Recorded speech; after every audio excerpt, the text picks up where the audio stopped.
Let's take a few questions. Anybody have any questions? Come on up.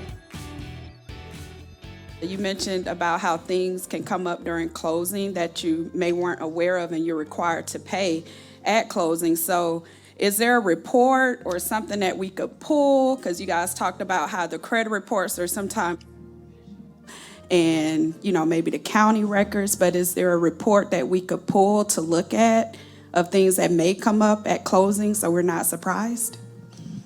There's not a report that you can pull, but as the title company, I'm sending you a copy of the title commitment when it comes in after we've ordered it.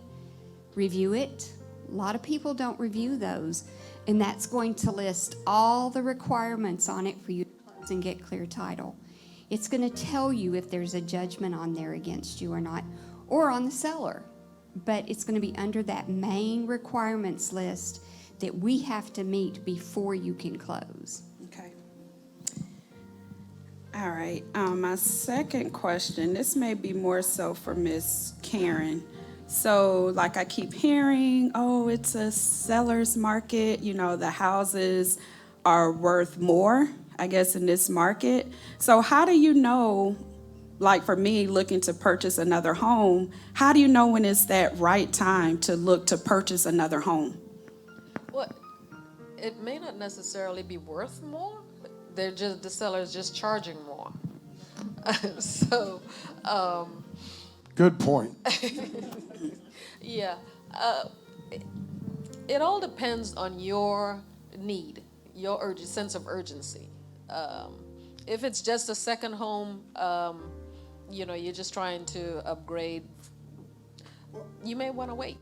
And also the okie doke with that, right, Miss Karen, is, yeah, you're getting more money to sell your house, but you're also paying an overinflated price right now for the value of the new home.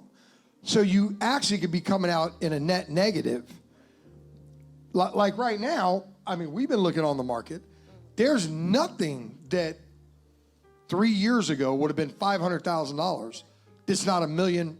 I mean, for us to get what we would call, what we always wanted, $1 million home. We've never had $1 million home. We wanted $1 million home. Well, that home today is $3 million. What we call $1 million home is $3 million today. $1 million home today is nothing. I mean, it's a basic house. Yeah, I mean, that's how prices are getting. So if you take your house, like DJ, let's use DJ. He bought that house for $165. He's gonna sell for $260, right? But I guarantee you, there's not a house like his on the market for $260. So what's he gonna go buy? I mean, he can go up, but he's gonna have to pay to get the house when he paid $165 to get the $300,000 house now. He's gonna have to pay $550 for that. See the difference? So those are the things. I got to be honest. I think if I owned a home right now, I almost would just wait a little bit if I was trying to upgrade my house, because the rise of homes cannot continue. It just can't. And there's going to be a bubble. Now, if you can get into the bracket where the rise, so there are, we keep hearing about this buyer's market. It's only in certain brackets. It's not a buyer's market in the $2 million home buyer's bracket. There's a 200,000 to 300,000, right, Miss Karen, Miss Alta? That's the hot. That's where you can't find no houses, right? Up to 350. Yeah. So up to 350. So then you need to find out, because you're going to go above that. What's that next? Where do I got to get to where it's not that much competition? Maybe it's the 750 range. Can I get to 750? If you could reach the 750 and it's not a big buyer's market there, then maybe that's where. If you can go there, then you do it. Gotcha. Thank you. But I'm telling you, those are, even at 750, I mean, because these folks coming from New York, I mean, they give you $750 like it's $2.50. I have one more question. One more. Oh, and let me just say one other thing before you say it. Lakeisha brings up a great point. I tell everybody this, and nobody does this. This is for my ladies. I tell all of y'all this, and none of y'all do this. Before you get married, pull a credit bureau on the person you're marrying. Nobody ever does that. You don't understand. I'm not telling you because I don't care what the person has on their credit, but you need to understand it because number one, all his bad credit, once you marry him, and all his liens and all his baby mama stuff is coming to you, baby. It's all gonna be yours. So understand that. It ain't his baby mamas, it's your baby mamas now. Do y'all understand me? And if he's got all this child support, y'all ain't buying no house. Well, that's all right, I'll buy it on my own. You don't have the income to buy it on your own. In this market, you need 2 incomes. All right, go ahead. Last question. Is a mortgage broker necessary? Like to have a mortgage broker? Would you guys recommend that? I never understood that. That's a great question to me. Do you get a mortgage broker? Do you go to a bank? Well, the broker is different than a regular bank because the broker, they sell your loans. They broker it out. Am I correct? Yes. So big bank lenders, I don't like them. I don't recommend mortgage brokers simply because they're going to get paid by the lender that they sell your loan to. But in my experience, most of them have not been very ethical. And I would go directly to a lender. That's my recommendation. There you go. Thank you. Good questions. Questions? Yes, come on up. So my question is, I used to own a home. I don't have it anymore, but a lot of us are dealing with things from our past still. So my question is, how long does it take for things like bankruptcies, evictions that are actually paid, or short sales, foreclosures, or late payments to come off before we should even bother trying to own a home again? So usually you're probably looking at like 7 to 10 years for bankruptcy. Evictions and things of that nature can come off even sooner, especially if you hire an attorney. That's kind of the reference point that I made to hiring an attorney versus hiring just someone that does credit repair, is they are going to be able to leverage their position as an attorney to do the best job for you. So I have seen that come off sooner, but as far as a bankruptcy, you're looking 7 to 10 years. And don't ever forget one simple golden rule. Cash is king. I don't care what your credit says. If you have enough of a down payment, it's not like buying a car. You can't pick a house up and take it to Ohio. You can't pick a house up and run around with it. It's there. If you have enough cash down payment, if you have 20% to put down on a piece of property, you're going to pay more interest, but I don't care what your situation is, you'll get financing. You can get financing. And if you don't have a bankruptcy and you just have foreclosures, FHA is two years now, Ms. Alta? 3 years. 3 years. If you have just a foreclosure, not bankruptcy, a foreclosure. And if you have a bankruptcy, you have to think about that, to Jay's point, the bankruptcy is longer, no doubt about it, the 7 years. But you can get into a cash lending position. And there's many of those out there.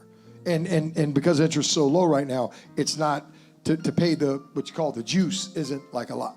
Like on this church, we paid 5%, which, I mean, you can't really even get a 5% commercial loan. And when we originally borrowed our money, we got it at 5%. Do you know the difference between the 13 and the 7, if it's 7 or 10? They do differ. It is a different waiting period. So do we have that? Is that in any of the information? I believe it's in the credit repair kit? Yeah. Look in there, and if it's not, let us know. We'll get it for you. I do know for a fact there's a difference in the two. Yeah, because one you're paying some. Yeah, one you're restructuring. Yeah. Right.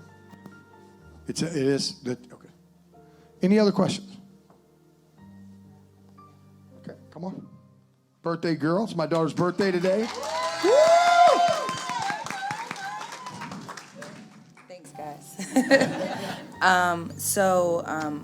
So I'm in a different type of situation. So my situation comes in with employment. So I was unemployed during COVID. I was furloughed. And everyone keeps telling me to go back to the industry that I'm in, the lender that I spoke with. So I'm going to go back to the industry that I was in.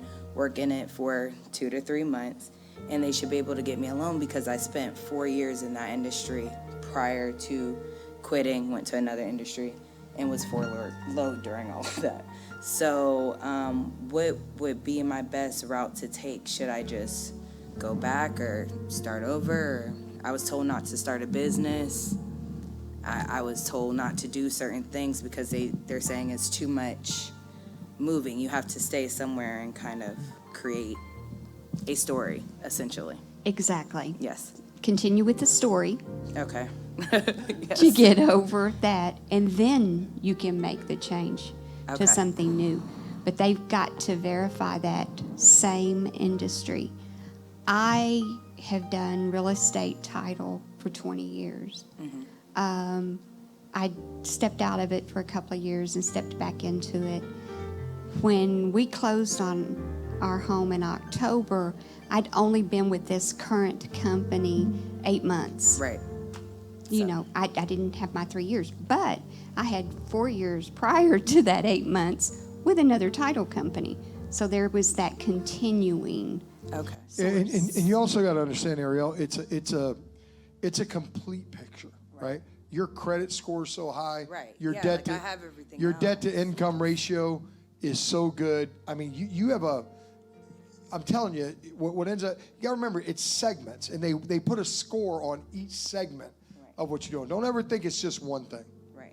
Okay, and so it's 4 years back. So that's where I'm a little confused because it's been 2 years. It's been like 6 years since I worked in that industry. So they're basically saying they can piece the story together to carry it along because of the COVID situation. Is that true? Yes. Okay. Because they're going to confirm that you were unemployed due to the COVID situation. Got it. And now you're going back into it, so it's continuing. Even though I've had little jobs. Yeah. Yep. Gracias. Cool. All right. Good. Any other questions? Yes, ma'am.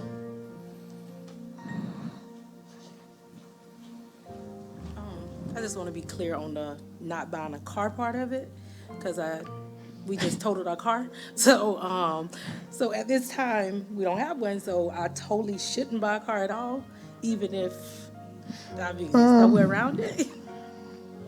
If it's replacing a car, Miss Alta? Did I you guess- have payments on the other car? If you can be close to the payments, it'll carry on. Right. You know, because you're Don't go continuing. don't go from a 500 to an 800. Oh, yeah, No. that's Car not- payment. that's not happening. Absolutely not. Stay as consistent as you can so that it just carries. Okay. If they ask for an explanation, had to buy a car because the other one was totaled in an accident. Let me just say, when you have good credit, it's about stories. They're going to hear your story. When you don't have good credit, they're just not going to listen to your story. They don't care because all you have is stories. That's why you have bad credit. But when you have good credit, they will listen to something like that. Well, this is what happened. And they're like, okay, because they understand you know how to manage your life.